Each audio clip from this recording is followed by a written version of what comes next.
AP ప్రజలు YS జగన్ను ఎందుకు తిరస్కరించారు? ఇది విశ్లేషకుల ప్రశ్న కాదు. దాదాపుగా వైఎస్ జగన్ గద్గద స్వరంతో ఎమోషనల్గా ఏడుస్తూ అడిగిన ప్రశ్న. ఉబికి వస్తున్న కన్నీళ్లను ఆపుకున్నారు జగన్. ఎందుకంటే నేను నా అక్క చెల్లెమ్మలకు అవ్వతాతలకు ఎంతో చేశాను, నా వాళ్ళనుకున్నాను. డ్రైవర్లు, టైలర్లు, కార్మికులు, మహిళలు ఒకరేంటి, నేను అందరికీ ఎంతో మంచి చేశాను. 53 లక్షల మంది తల్లులకు మంచి చేసి వారి పిల్లలు బాగుపడాలని తప్పించాను. 66 లక్షల మంది వికలాంగులు అవ్వతాతలకు పెన్షన్లు ఇచ్చి మంచి చేశాను. రైతులకు, మత్స్యకారులకు ఇలా ఎవరికి కూడా నేను తక్కువ చేయలేదు. అందరూ ఆర్థికంగా బాగుండాలని తప్పించాను. నేను పేదల గురించి తప్ప రాష్ట్రంలో దేని గురించి ఆలోచించలేదు. వారు ఆర్థికంగా బలపడితే మిగతావన్నీ సర్దుకుంటాయని భావించాను. కానీ ఇలాంటి ఫలితాలు వస్తాయని ఊహించలేదని కన్నీళ్లు వస్తున్నా కూడా ఆపుకుంటూ చివరిసారిగా మీడియాతో మాట్లాడుతూ చెప్పారు జగన్. నా మీద ఉన్న ఆ ప్రేమ ఏమైంది? జగనన్న అంటూ పిలిచేవారు. నా అమ్మలు, అక్కల ప్రేమ ఎటుపోయిందో తెలియడం లేదు. ఇంతటి ఆశ్చర్యకర ఫలితాలు వస్తాయని కలలో కూడా ఊహించలేదన్నారు జగన్. నేను సామాజిక న్యాయం చేశాను. మేనిఫెస్టోను భగవద్గీత, ఖురాన్, బైబిల్లా భావించి అమలు చేశాను. పేదల కోసం తాపత్రయపడ్డాను. మరి ఎంత చేసినా నా ఓట్లు ఏమయ్యాయో తెలియడం లేదు. చేయగలిగినంత చేశాము, ఇప్పుడు ఏమీ చేయలేము. ప్రజల తీర్పును తీసుకుంటాం. నేను ఎన్నో కష్టాలు అనుభవించాను. నా కష్టాల్లో తోడుగా ఉన్నారు. ఇప్పుడు మీరు కూడా ఎలాంటి సమస్య వచ్చినా ఎదుర్కొనేందుకు సిద్ధంగా ఉన్నాను. పేదవాడికి తోడుగా ఉంటాము, ఎప్పుడు అండగా నిలబడతాం. ఇంత తక్కువ సీట్లు వచ్చినా 40% ఓటు బ్యాంకును తగ్గించలేకపోయారు. పెద్ద పెద్ద నేతల కూటమిని ఎదుర్కొన్నాం. బీజేపీ, చంద్రబాబు, పవన్ కళ్యాణ్లకు అభినందనలు. నాకు తోడుగా ఉన్న ప్రతి నాయకుడికి, ప్రతి కార్యకర్తకు మనస్ఫూర్తిగా కృతజ్ఞతలు తెలియజేస్తున్నాను. ఏం జరిగిందో తెలియదు. ఇక నుంచి ప్రజల పక్షాన ఉంటాను. నన్ను ఇబ్బంది పెట్టే పరిస్థితి వచ్చినా దేనికైనా నేను సిద్ధంగా ఉన్నాను. గెలిచి ప్రభుత్వం ఏర్పాటు చేయబోయే వాళ్లకు ఆల్ ది బెస్ట్ అన్నారు వైసీపీ అధినేత జగన్. జగన్ స్పీచ్ విన్నవారికే కాదు, గ్రామీణ పేదలు జగన్ వెంటే ఉన్నారని ఫలితాలు వచ్చే వరకు అందరూ భావించారు. గెలవకపోయినా టఫ్ కాంపిటీషన్ ఉంటుందనుకున్నారు. క్లోజ్ ఫైట్ ఉందని ఊహించారు. కానీ ఫలితాలు చూస్తే మాత్రం మొత్తం తేడాగా ఉంది. ఎంతలా అంటే ఊహించనంత. జగన్ పథకాల ద్వారా లబ్ధి పొందిన వారు కూడా ఓటు వేయలేదా అనే అనుమానం కలిగింది. అందుకే జగన్ ఎమోషనల్ అయ్యారు. గెలవకపోయినా కూడా గౌరవప్రదమైన సీట్లు రాలేదని ఆయన బాధ స్పష్టంగా కనిపించింది. ఎక్కడ తేడా జరిగిందనే ఆయన ప్రశ్నించడం చూస్తే అసలు ఓటమికి సరైన కారణం తెలియడం లేదనే మాట వినిపించింది. కానీ ప్రజలు ఎప్పుడూ తెలివైన నిర్ణయం తీసుకుంటారు. ప్రజలతో లింక్ తెగిపోతేనే ఇలాంటి ప్రశ్నలు వస్తాయి. కేవలం సంక్షేమం నమ్ముకున్న జగన్ ప్రజలతో లింక్ తెగిపోయిందనడానికి ఆయన చివరి స్పీచ్ ఉదాహరణ అని చెప్పొచ్చు. ప్రజలు ఎందుకు ఆదరించలేదో అర్థం కావడం లేదని జగన్ ప్రశ్నించారు. ఆయనకు ఈ ప్రశ్న రావడం ఆశ్చర్యమే. ఎందుకంటే తన తప్పులను సులువుగా తెలుసుకునే శక్తి జగన్కు ఉండాలి.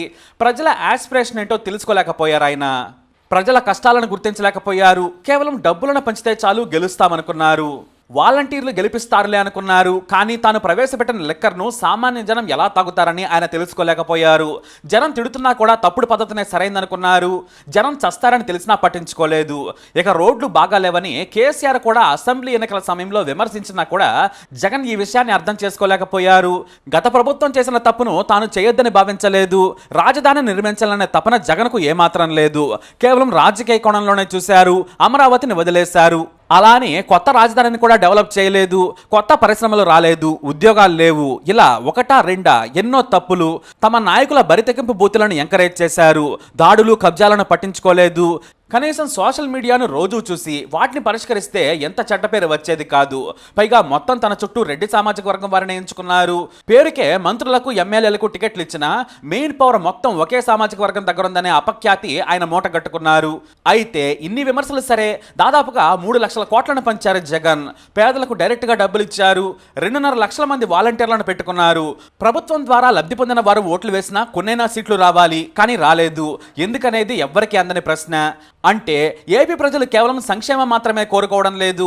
సరిపోయే సంక్షేమమే కాదు, తమకు అభివృద్ధి కూడా కావాలని తేల్చారు. రౌడీయిజం వద్దు, రాజధాని కూడా కావాలని కోరుకున్నారు. అంటే రేపు చంద్రబాబు నాయుడు అయినా సరే ఎన్ని సంక్షేమ పథకాలు ప్రవేశపెట్టినా కూడా ప్రజలు ఓట్లేరనేది నేటి ఏపీ ఫలితాలతో తేలిపోయింది. ఉద్యోగాలు కూడా వేయాలి. నాయకుల కబ్జాలు, నేరాలను కంట్రోల్ చేయాలి. రౌడీజం చేసే నాయకులను పక్కన పెట్టాలి. ఎలాగూ అధికారంలోకి వచ్చాం కదా అని అతి చేస్తే వైసీపీకి పెట్టిన గతే పడుతుంది అనడంలో సందేహమే లేదు. ప్రజలు చాలా తెలివిగా ప్రతి విషయాన్ని గమనిస్తున్నారు. సంక్షేమం మాత్రమే కాదు, ఆకాంక్షలను కూడా నెరవేర్చాలి. ఇప్పుడు పోలవరం నుంచి స్పెషల్ స్టేటస్ వరకు, రాజధాని నుంచి మౌలిక వసతుల కల్పన వరకు అన్ని జనం లెక్కలేశారు. నేటి ఎన్నికల ఫలితాలతో మరొకటి కూడా స్పష్టమైంది. జనం ఓర్చుకుంటున్నారని అనుకోవద్దు, అన్నింటినీ గమనిస్తున్నారు. తమకు అవకాశం రాగానే తొక్కేస్తున్నారు. ఎంతలా అంటే అధః పాతాళానికి. ఇక్కడ జగన్ అండుకోకు అదే జరిగింది. వైసీపీ ఎమ్మెల్యేలు ఓటర్ల మీదే బలుపు చూపించారు. ఒకడు ఓటర్ను కొడితే మరొకడు ఏకంగా ఓటింగ్ మిషన్లనే నేలకేసి కొట్టాడు. ఇవన్నీ కూడా ప్రజలు గమనించడం లేదు అనుకుంటే మాత్రం వాత తప్పదు. వైసీపీకి జరిగింది అదే. ఇక సీఎంగా తాడేపల్లి ప్యాలెస్ నుంచి ఆయన కదలలేదు. ఇప్పుడు బాబు కూడా ఆ పద్ధతి మార్చుకోవాలనేది ఇదో సంకేతం. చంద్రబాబు కూడా గెలిస్తే సొంత పార్టీ కార్యకర్తలకు కూడా దొరకడనే పేరుంది. కాబట్టి అది కూడా మార్చుకోవాలేమో. మీడియాతో మాట్లాడాలి, మీడియా వేసే ప్రశ్నలకు సమాధానం చెప్పాలి. బయట ఏం జరుగుతుందో కూడా సీఎంకు తెలుస్తుంది. కానీ జగన్ అది చెయ్యలేదు. మీడియాతో ఒక్కసారి కూడా మాట్లాడలేదు. అది తప్పే. సొంత పార్టీ నాయకులను జగన్ కంట్రోల్ చేయలేదు, బాబు కంట్రోల్ చేయాలి. తమకు అవకాశం వచ్చింది కదా అని దాడులకు తెగబడితే 5 ఏళ్ల పాటు సామాన్యులు మనసులో పెట్టేసుకుంటారు. దానికి వడ్డీ కూడా వేస్తారు. తర్వాత ఓటుతో ఊచకోత కోస్తారు. వైసీపీ జగన్ ఓటమికి పథకాలు తప్పులు ఓ కారణమైతే బూతులు మాట్లాడటం కూడా ఎవరూ సహించరు. అదంతా సోషల్ మీడియాలో ఎంటర్టైన్మెంట్గా చూశారు, కానీ చీకొట్టేశారు. చట్టసభల్లో ఉండి మంత్రులుగా ఉన్నవారు కూడా ఏపీ పేరును చెడగొట్టారనే కోపం ఉంది. కొడాలి నాని, వంశీ, రోజా, అప్పలరాజు, పేరు నాని ఇలా ఒకరా ఇద్దరా చాలా దారుణంగా చంద్రబాబును తిట్టారు.